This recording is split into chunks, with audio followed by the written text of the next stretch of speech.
Okay, I'm going live. There is another live stream going on of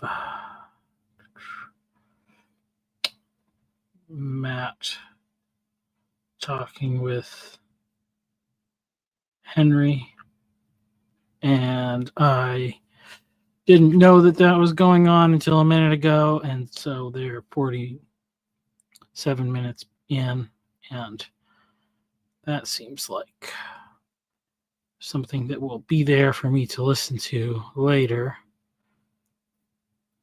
But they're not letting people into chat, so I figured I would make a thing where I do that. So, put this thing in, and then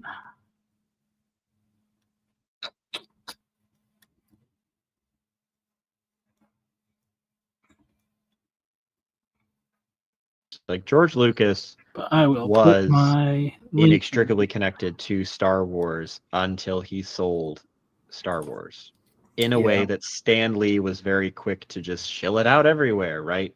And so Stan Lee is creator of Spider-Man, and we use him and Steve Ditko, but they are not inextricably tied to Spider-Man or Marvel in the way that George Lucas was inextricably tied to the world that he created, because Stan Lee and Ditko and whoever else were creators at the time were quick to syndicate that stuff because it was already being syndicated with things like Batman beforehand. Does that make sense? Is that the nature of the brand? That's very interesting. I never even thought about that. Yeah. And so it is sacrilegious to remake Star Wars because George Lucas is so inextricably tied to it, but it's not to reboot Spider-Man because, well, Spider-Man's always existed. Stan Lee made him, but everybody's done something with him. Or we can do anything we want with Batman, even though Bob Kane and Bill Finger. Okay, Bill Finger made him, right? But that's okay because everybody else has done stuff with him. So then, right, because Lucas is inextricably tied to at least the Skywalker stuff, it is easier to be like, oh, hey, here's Rebels. And we're gonna do that again with Ahsoka, and we need to have some sort of relevance and connection to the source crux of the story, which is Lucas's Star Wars, but we don't want to touch that. So let's do Andor. And that's also not syndicated, and that was not intended to be, because that's the other thing too. There's the expectation these stories will end because Star Wars has never deigned to really do anything outside of its main continuity. And that video games, comics, and all that have never been treated as anything more than supplemental, give or take. Well, that's a discussion about Star Wars that I'm not very passionate about. But it is interesting that Matt came on, or Matt has doing a stream, because that was one of the things that David dropped in Luke's stream this morning. And I thought he dropped it in right before the end, and I thought it was an interesting thing, and I wanted to talk about it, but it was time for the thing to be over, so I didn't. But maybe I can find that, because he was talking about, what was he talking about? Matt's home math video about the different roots, the exposed roots that we share with each other. And let's see where that is.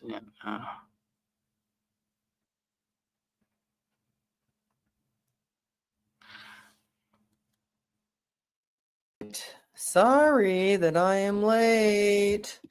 You're in luck, Tayo. You're in luck. All the way to the end.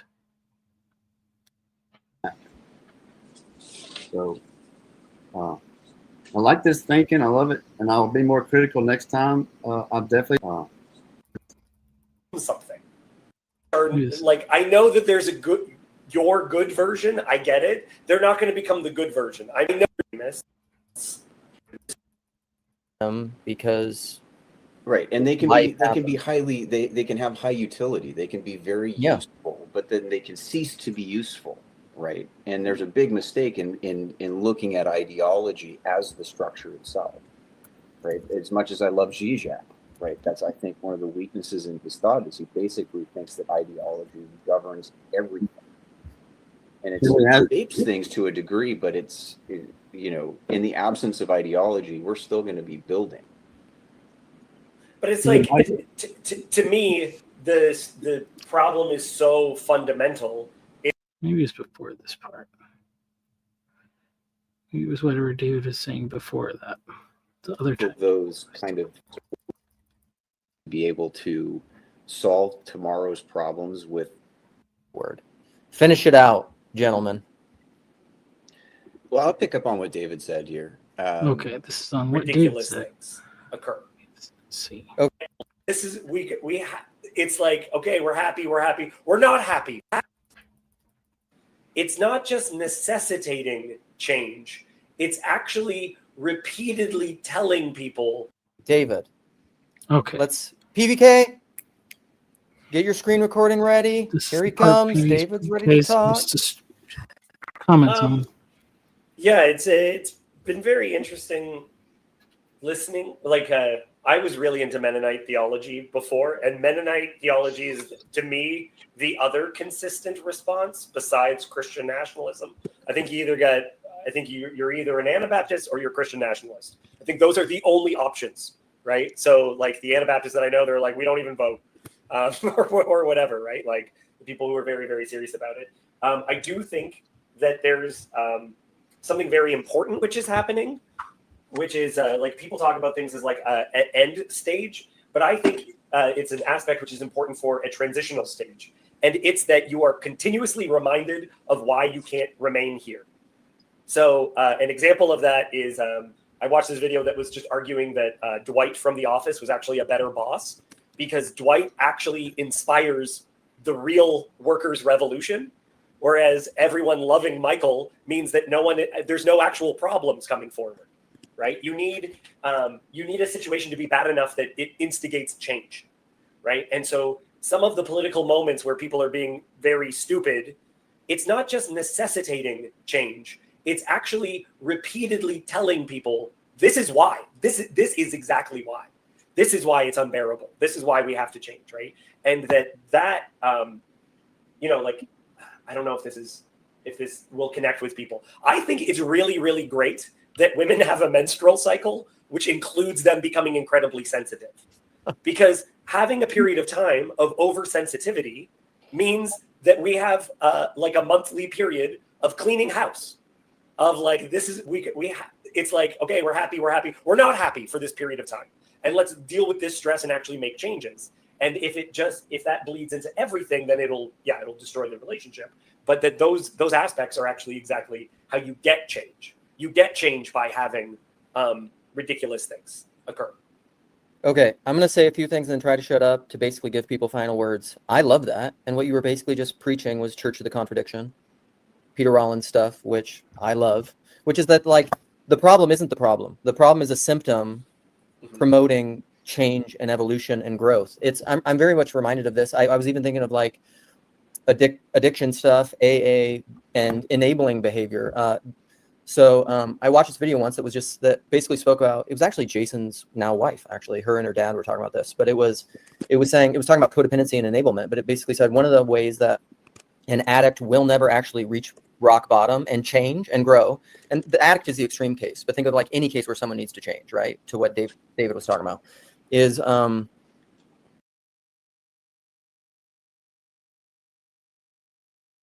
reason that the person won't do it is they either have symptoms that kind of death. What we're in the middle of is shit here being actually matters most, or at least certain kinds of ideas. Ideology seems to me like scaffolding, and it's exterior too. Something fill a vacuum. Period of time is that, like anything theology. But okay, is the structure, and it's exterior too. But okay, maybe this was it. I kind of want to give in defense of ideology. Because Glad. to some extent, I feel like ideology is like anything that we're just the belief system we're not ascribing to.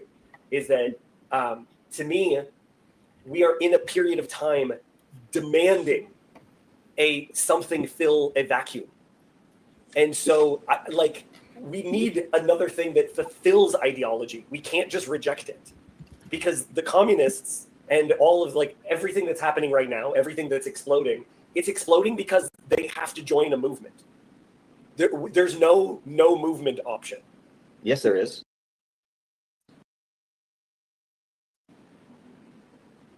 It's called stillness. Yeah, no, that's the one thing we can't tolerate. No, well, but that's, if you say we can't tolerate it, then you're just reasserting, like you're saying, Yeah. wouldn't it be great if we could have paradise instead? It's like, no, what I'm saying is something a little bit more, I'm not anti-ideological. I think ideologies are highly functional. I look at them like scaffolding in a building. They're superstructure to the underlying structure, right? That's how we construct meaning. It's mediated through our ideas, but then filtered into how we shape things in reality. But you have to constantly repair, change them, update them, because right, and they can be highly, they can have high utility. They can be very useful, but then they can cease to be useful, right? And there's a big mistake in looking at ideology as the structure itself, right? As much as I love Zizek, right? That's, I think, one of the weaknesses in his thought is he basically thinks that ideology governs everything. And it shapes things to a degree, but in the absence of ideology, we're still going to be building. but it's like, to me, the problem is so fundamental. It's like, if you have universities filled with children, right? Like, that part of what the university system does is it creates people who aren't adults. Then you created an entire class of possessable people. So maybe they will very quickly switch to being right-wing extremists. I don't see that as being a solution, actually, right? They're going to become weird anarchist somethings, which are I know that there's your good version. I get it. They're not going to become the good version. I mean, the anarchists that I knew in Toronto, which was a very different group, right? Yeah. Is that they'll become that. When you have that, they have to become something.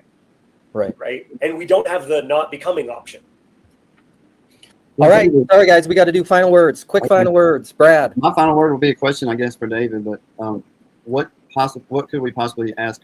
Was ideology was it replacing? Like, ideology wasn't always a big thing for humanity, but in the death of ideology, we need another one, right? Well, what was there before ideology got big? That's what I'm after. So I like this thinking. I love it, and I'll be more critical next time. I definitely don't like the tank top, so I'll say why when I come back. Nice, good. With the criticism, you are loved and welcome back. Someone who wants to go next? I'll go. So I think just imagining the fire or the flood.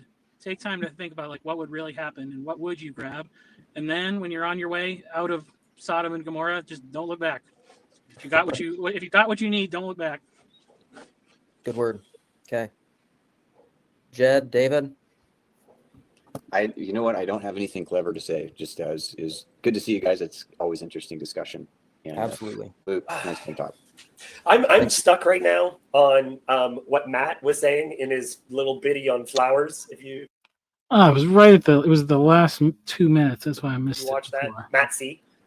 Where he was talking about how we're actually not changing anyone's opinions. We as a healthy community, it's like we're not actually expecting anyone to change. And the last time I jumped on, there was a whole conversation about changing, and I don't know. I maybe I'm contradicting myself now, and I think that this is me trying to line up with and gather in what Jed was saying before about stillness and everything else. Is that I think even how we assess problems is a problem. Well, yeah.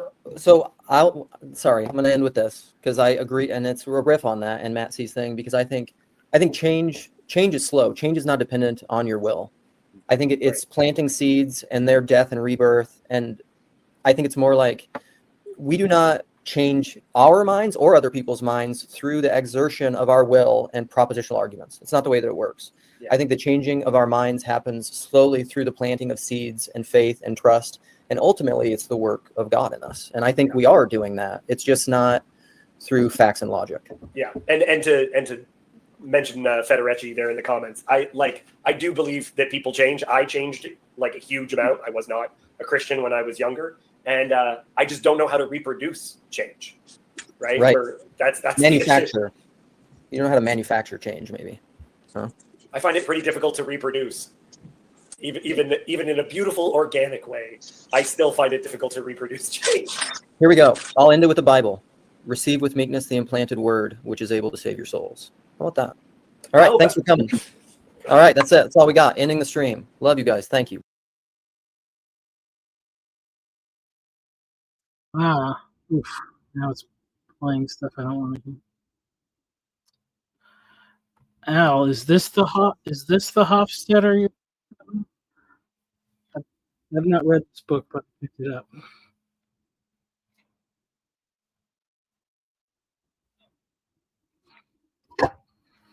I gotta close that. I kept Luke talking my ears. Okay, so oh yeah, so this is what I liked about David's thing that he talked about right at the last minute, and he was talking about the other video that Matt made where he had these little flower pots growing and everybody could see the roots, and he was saying that's what everybody in the TLC is like a flower pot that you can see the roots, but we can all see each other's roots, but we don't change anything about each other's minds about what we do or whatever. And like, what is the point of that? And that was kind of what David was asking. And what I was thinking and realizing, the thing that hit me at the moment there is that these different root structures are like they're the different ways that a plant can thrive in different soils. And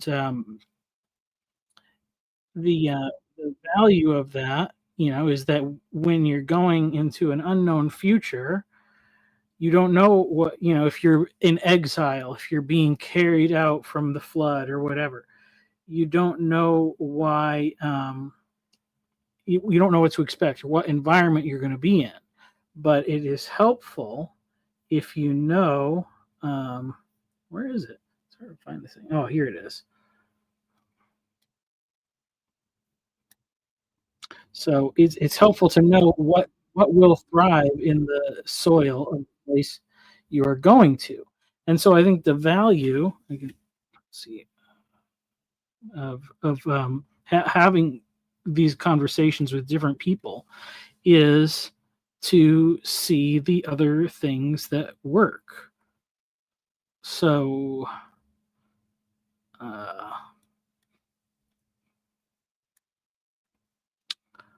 okay.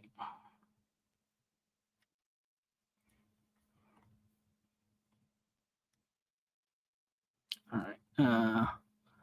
So this was the video that he made, except I can't.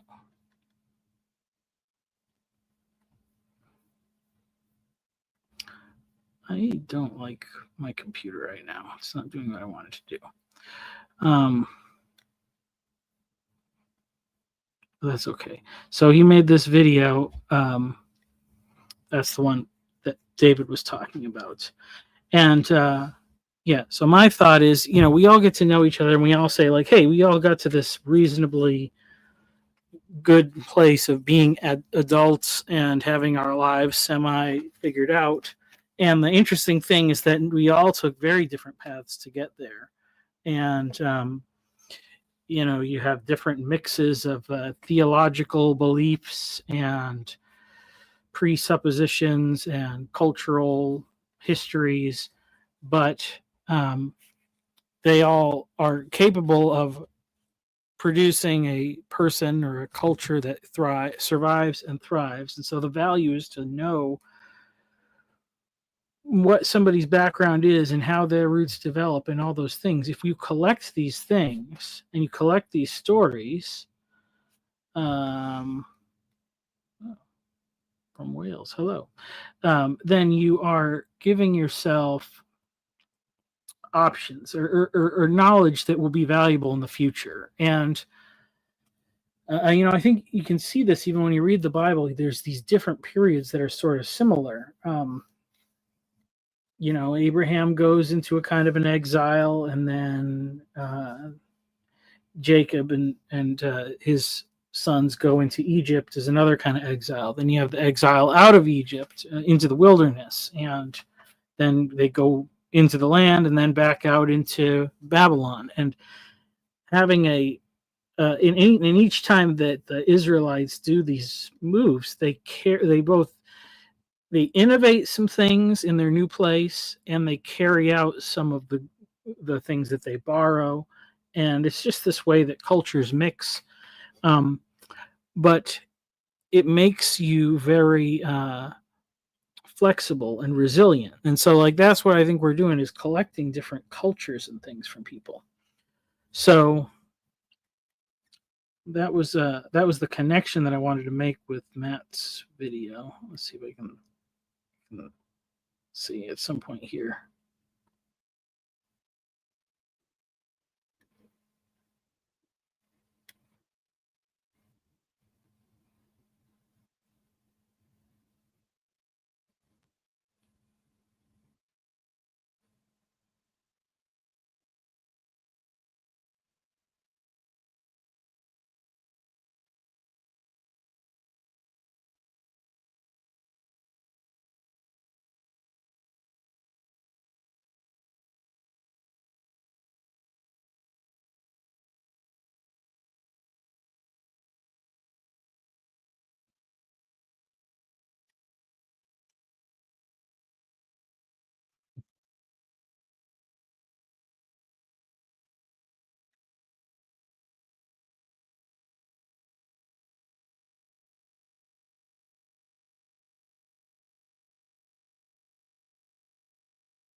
So that's the thing. He kind of goes on, and and he gets to the point where he says, "Oh, was there no audio? Okay, well, I'll just tell you what he said if you couldn't hear it." But he was talking about how like a normal plant grows in the ground, and it's very dependent on its environment.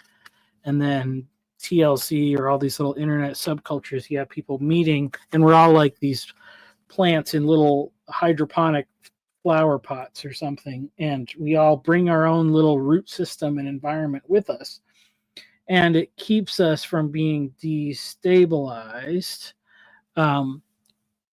because we kind of have a self-contained little story. And so then when we converse with each other, we're not changing anybody's opinions about how they ought to be as a little flower plant. We're not changing their roots. We can see their roots and we can learn from their roots. So my kind of take on that is that we are gaining some knowledge and some wisdom that is valuable. And this is kind of a thing that was in my book. So anybody that is going to the Southeastuary will get one of these. And it's got a QR code on the back, so they can download the book. It was cheaper than buying a book for everybody. It was much more feasible. But it's interesting because think about like Noah's Ark. When Noah gets off the ark, he plants a vineyard, and he probably doesn't do this from seed.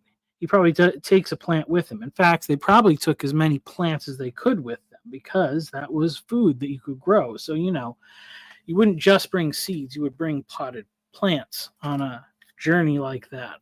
And then for a grapevine, it comes from a cutting, and then you plant the cutting in the soil. You get the growth faster, but you don't always know what would survive in a given environment. And so maybe you bring a whole bunch of everything. If they are all planted in the soil that they originated from, they're safe so long as they're in their little pots. But if you put them in the native soil of your new land, some might not survive. So you try it, and then you can figure out, okay, well, we don't have, what type of soil is this? And then when you identify what type of soil it is, you can know, okay, well, this plant grew in that kind of soil, and so did all these others, and that's the kind of garden you're going to plant, and you'll have a garden that survives, instead of trying to go to like a cold place and plant bananas and oranges and pineapples. It won't work, but you can grow apples and blueberries and other things that are a little hardier. So having that knowledge of the technique and the environment and all those things is very valuable for survival. And I think maybe in some ways you can even say, if you look at these various traditions that we have, they do take a little bit of this and a little bit of that, and when you bring them together, you get something new. Yeah, I was saying grafting, like the in the olive tree. And when you cut, when you do plants by cutting, you get a monoculture, which can, it gives you the good consistency. So that's what people do a lot of times with fruit. Like most fruit trees are grafted on, or they're grown from cuttings, so that the fruit that is produced is the same. But then you get all those problems of environmental conditions. They have to be right. And if you have disease or something, a plant that's particularly susceptible, they will all be susceptible if it's all from the same stock. Whereas if you have like cross pollination, you get hybrid fruit, and then it has a hybrid seed, and then you get some new interesting things. You get more diversity, and then when a disease comes, it might wipe out one or two cultivars, but the majority of them survive, and so you maintain a lot of that diversity. And so that was a little bit of the discussion there. Like that is the kind of healthy way that things go. I think that we don't maybe think about it with cultures as in like human cultures, but it's an important thing to think about. So yeah, I don't know if everybody's still watching Matt's other stream. I don't know if there's going to be anybody around to chat. But if anybody feels like coming on, you got your camera on, you can do that. It would be nice if anybody is coming to Southeastuary. That would be fun to talk to anybody who's doing that. Okay, well, they're done now, so maybe somebody will come in. Let's see, what was the other thing that I watched? Oh yeah, I also watched the video of Sam talking with his dad.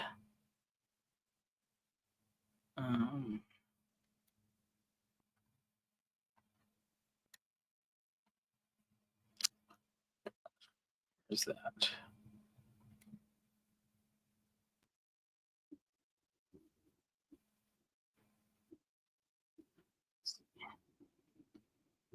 I don't know if this is playing the audio or not.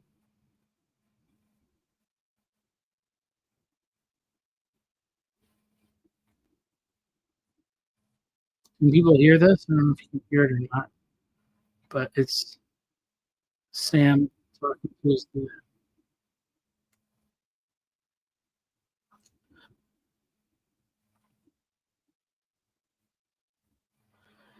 Anyway, it was pretty interesting too, and they went well. Yeah, so they talked a lot about Sam's dad's story and where he came from and how he got involved with the movement that he was in, which is this Unitarian movement.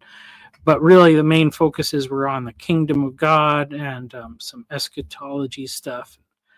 It was interesting just to, think like what you believe about the afterlife or what you believe about the way that things work is going to affect your culture and the culture that you produce. And I was having some criticisms on X about something in the Orthodox, somebody had shared about their view of salvation or something like that, and like trying to say like, oh well, we don't think it's this thing that you can just be saved, it's this ongoing process, but like with very little assurance of that you're going to make it. And I said, I think it's behavior management theology. Like the point of it is that you keep people from certain conclusions through their understanding or their ability to interpret things for themselves, and you keep them in a place of intellectual insecurity, and then they're really dependent. And the fruit of this is that you can get people to behave in a certain way that's helpful for society and all that.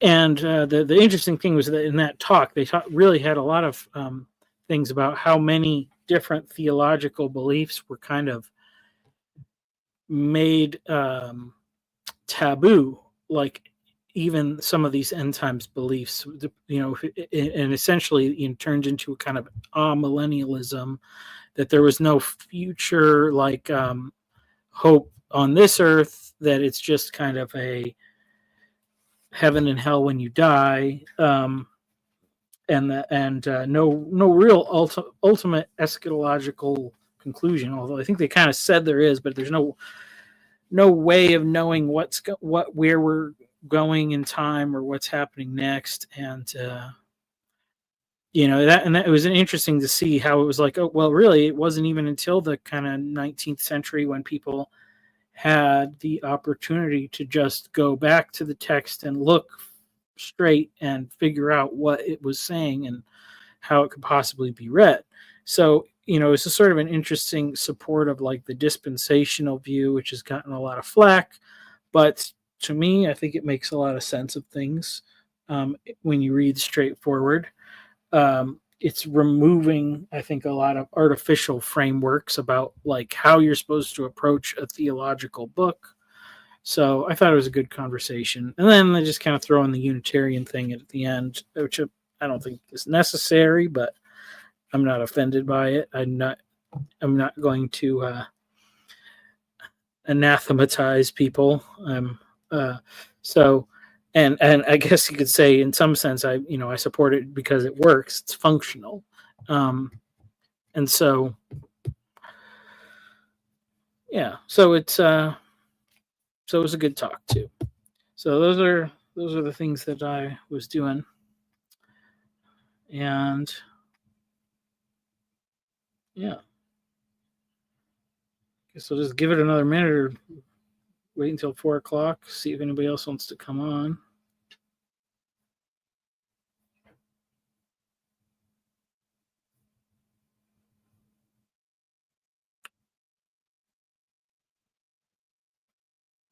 And then I did also listen to Jonathan Pajot on the Pugcast after Paul had talked about it. That was pretty good.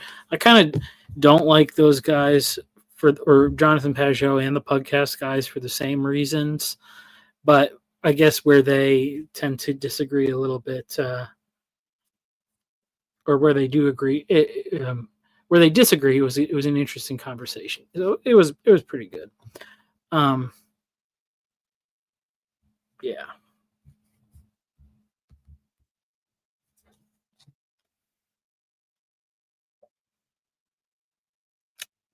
Thank you.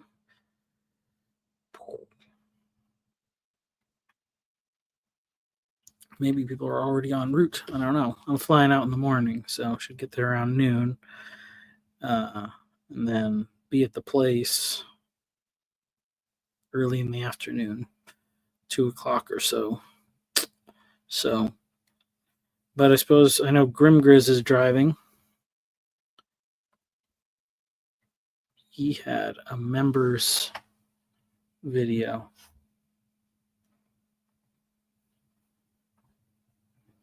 I didn't watch it yet. And it doesn't seem like the audio is working when I try to share screen, so I'm not going to do that again.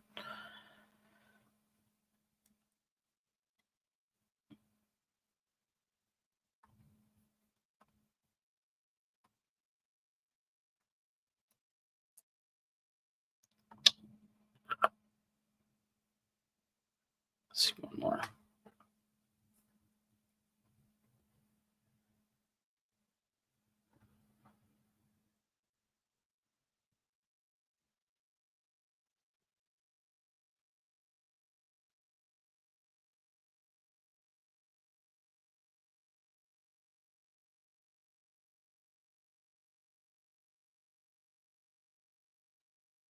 Mm-hmm.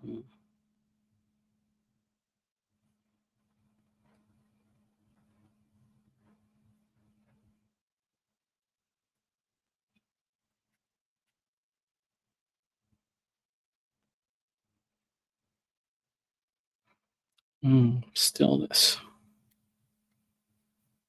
I have too much ADHD.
Yeah, come on here. I'm going to turn this thing off in 2 minutes if no one comes on.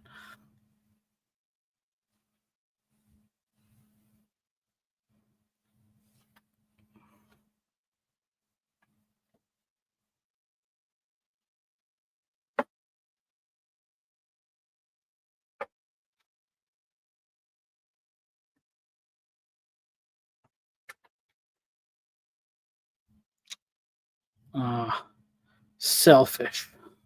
No, not really. You can listen to my conversation with Jordan Hall or my conversation with Gray Hamilton. Those are both pretty fresh. I didn't see I don't think I saw the comments from you. So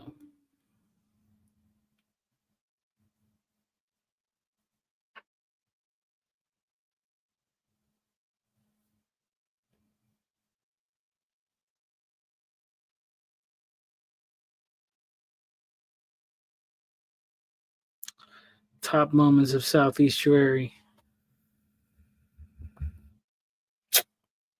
Having a clue. I don't really go into things with expectations. Like we're having another child in less than 6 weeks, and just haven't really even contemplated what's going to happen until it happens. So that's just the way that I get through life. Because if I have like a phone call, if that's the next thing, that's just enough stress to deal with that. And then once that's over, then I can think of the next thing. So after I end this, gonna get started on cooking dinner, and then eat dinner, hang out with the family, go to the airport in the morning, and we will see what happens from there.